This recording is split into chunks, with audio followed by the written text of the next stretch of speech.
Hi everyone, Adrian Groenewald of Global Leadership Platform. This is our Global Leadership Conversation 1 campaign or series, and it's wonderful to have someone on the platform again. Of course, we're talking about the global leadership crisis, but in essence, what would be the top leadership attribute we need in order to turn around this crisis, or that leaders need to develop inside themselves in order to be more successful in our very complex environment? With me today is Esme Witbooi, all the way from Cape Town. So Esme, it's really wonderful to have you with us. Welcome. Thank you. Thank you so much. Esme is an executive business coach, a leadership facilitator, commercial mediator, motivational speaker, HR practitioner and expert. So she's got, call it lots of titles, but all in the people side of things. And she's got strong views about leadership, and certainly for our specific series. So Esme, our first question, as always, is how, in fact, for most of the last few months, I've only asked the second and the third question, but I've started adding the top one just to make sure we're getting more definition on what the global leadership crisis looks like. So how would you define the global leadership crisis? Adrian, that is a very good question. Global leadership crisis, I've traveled the world. I've worked with executives and leaders from over 65 different nationalities worldwide.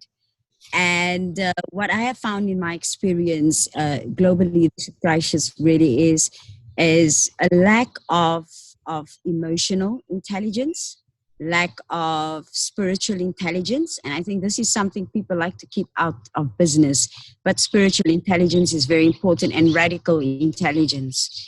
And when I say these three components, a lack in terms of the leadership crisis, because as a leader, if you lack radicalness in having the ability to be able to forecast and have vision in seeing what future in problems can exist, you as a leader can make better form quality decisions in the here and now that can influence, generations to come in the future. So, the fact that we are experiencing in Cape Town a lack of water crisis, it's a sign of a lack of effective leadership, because as effective leaders in the 20 years before now, a foresight should have been made in the future to see what are the possible outcome indicators that could happen, and implement processes and systems in place that can prevent these type of crises from happening. So what am I saying with all of this is that what I've seen in leadership, the lack is having the ability to be able to anticipate future problems. And said that, and that ties in a lot with vision, forecasting, future pacing, as a leader, and leading people based on, future 10, 20 years, next generation from now, implementing processes and systems in the here and now. Secondly is spiritual intelligence. This is very important, and I think it's a point that's been ignored in business. We are body, soul, mind, and spirit, and you can't separate your spiritual development as a leader just because you are in the marketplace and in the business place. You gotta have spiritual intelligence, and when I say that, I mean a leader must be able to respond from wisdom and compassion, and within the same time maintain your inner peace and the outer peace of your outside environment. And I see that is a lack in leadership, and it's globally that is a lack. And thirdly, also emotional intelligence. Emotional intelligence is very important. I think 80% of leadership success is emotional intelligence, it's attitude. 20% is your actual intellectual capacity to do the job. But your EQ is highly important. You have to have a high level of self-awareness. You gotta have a high level of managing your emotions and managing the emotions of others. This is very important in leadership. And with that comes consistency. Because the moment you're inconsistent as a leader, you create doubt and fear. And when people doubt you, they don't trust you, and you can't be effective as a leader when there is no trust. And fourthly, my last point, what I've seen in it globally around is a lack of character. Okay. This is fundamentally very important. I believe people follow people out of character more than out of being charismatic, more than, many leaders are going for NLP training. I'm an NLP practitioner as well. And they come for training on learning techniques on how to influence others, and learning techniques on how to be persuasive, learning techniques on, how to make public speaking to influence a crowd. Well, you can have all of those behavioral tactics and techniques in improving your leadership effectiveness, in getting people to follow you. But when your character is fundamentally flawed, your leadership cannot breed permanent success, because your character is flawed, and eventually that deception will come to the surface, and people will see all these techniques as manipulative, and your leadership cannot breed permanent success in your approach. Okay. So let me quickly structure, because you've said a lot of important things. I understand, as you define the leadership crisis that we have, lack of Yes. You said emotional, spiritual, and what did you say? Radicalness intelligence. Yes. I've never heard of that. So that's fascinating. What exactly is the word? Radicalness intelligence. Radical intelligence. Radical intelligence. And that's what, the ability to do radical things, or what? Yeah, absolutely. You got to be, as a leader, think outside of the box. And I think, many leaders are very limited in their mindset, very narrow-minded. You got to be an open-minded person. You got to be able to think outside of the box. Because the moment you box people, you box yourself, and you think inside of the box, you can't be extraordinary. You can't be creative. You can't have fundamental impact and influence when you talk about great leadership like your Nelson Mandela's and so radical intelligence is also a very important component of effective leadership. So that's fine. Now you mentioned after that a couple of important attributes, because my second question is, what is the most important ability or attribute we need to develop or awaken or improve in leaders if we are going to turn around the global leadership crisis? Are you saying at the top of your list, you mentioned a few important ones, but the first one I think you mentioned was ability to anticipate future problems. Are you putting that as your number one ability or attribute leaders need to develop, or what are you putting at the top of your list? You know what? At the top of my list, really, that is a very important part, being able to anticipate future problems, because the crises we're experiencing globally, it's mainly largely to a lack of effective leadership, not having the ability to anticipate future problems. I mean, we know that technology, is changing dimensions, and as leaders, we already now have to anticipate what future problems or how the future will change based on our existing reality. And as a leader, if you do not have the insight and the ability to foresee so far in the future, and having those kind of insights, it makes you make limiting decisions here and now that is going to negatively impact the next generation. Okay. So we got to make decisions that impact generations to come.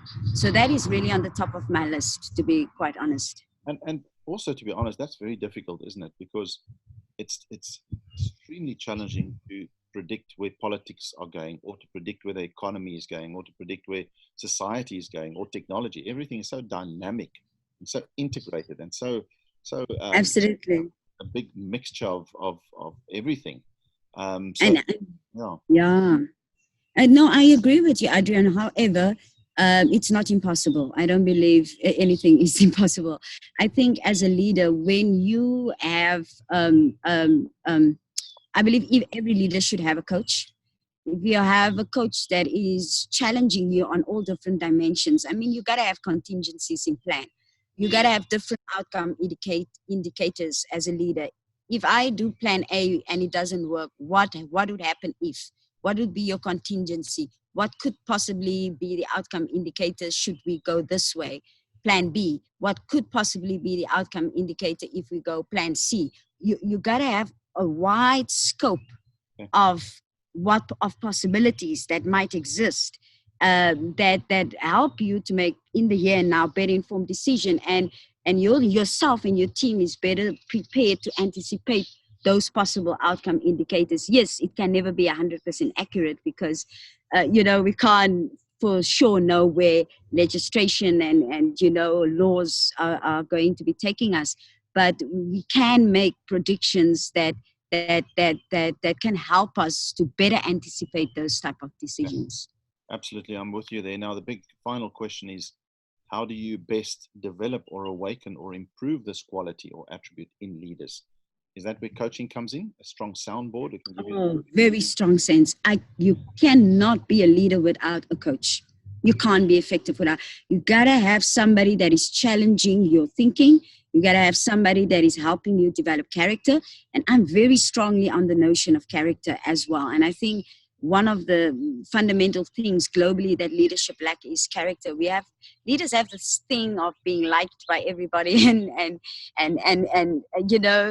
but character fundamentally is vital because people follow leaders because of character. At the end of the day, values breed character. And if you're the type of leader that can extract values out of people and unlock the potential out of people and get the best out of people, you have a better engaged workforce, you have better productivity levels, you have innovation coming in place, you have high levels of employee engagement, you have high levels of performance, you have high levels of retention. Because as a leader, you influence a transformational component into the environment by extracting value out of people. I believe fundamentally, not moving off your question that you last asked, one of the important attributes as a leader is very important is character. And when you are leading with character more than leading with your sense of intelligence, you have the ability to extract value out of people. And I've seen some leaders being very successful in this regard. And globally, character does not seem to be one of the main things that is a focus in our leadership approach today. So leaders, they seem to lead with their IQ, or they lead with their experience, or they lead with their technical expertise. Absolutely. With maybe charisma or manipulation Yes. You're saying lead with character, which is knowing who you are, a deep sense of your values, and being able to extract your best self, I guess, from deep inside. Not just your best self. What I mean, Adrian, when you lead with character, is people follow you out of love, admiration, and not out of fear. You have a servant style of leadership to your approach, because as a leader, you are always looking for how can I serve the people that is following me? How can I add best value to the people that I am serving? And in that, you get the best out of people. And as a leader, that makes you highly effective when you can produce leaders and not followers. Okay. Esme, thank you so much. Esme Witbooi she's an executive coach, leadership facilitator, motivational speaker, and much, much more. Your voice is out there. Before we let you go, just tell us something interesting about Cape Town. I think it's a world-renowned city, but geographically, we want to know where we come from. Why should they visit Cape Town? Give us. Cape Town is absolutely beautiful. I mean, I've traveled the world, in North America, South America, Caribbean islands, Alaska. I've been China, UK, you name it. But Cape Town is still my number one city. Mainly Cape Town, the mountain. The mountain shapes that city so amazingly beautiful. the ocean. Cape Town is absolutely fantastic. What's beautiful about and the people. Cape Town people are just generally very friendly. And what's very fascinating about Cape Town is Robben Island and Table Mountain. Whoa! The mountain hiking in Cape Town. Oh, Lion's Head, sunsets. Oh, wow. I'm actually currently in Johannesburg. So yeah, I'm missing Cape Town as I'm speaking about it. Yeah, Cape Town, absolutely. I would advise anyone to really have such a fantastic mountain hiking and nice fresh seafood experience in Cape Town. Yeah, we get the point. You get it. I got it all out there. Thank you so much. We appreciate your time. A few minutes, just getting your voice out there, and it's a really important conversation. #Global Leadership Conversation 1. It goes to our Global Leadership platform, and that's where the conversation will start happening more and more. Thank you for joining us. Thank you so much for having me, Adrian. It was my pleasure.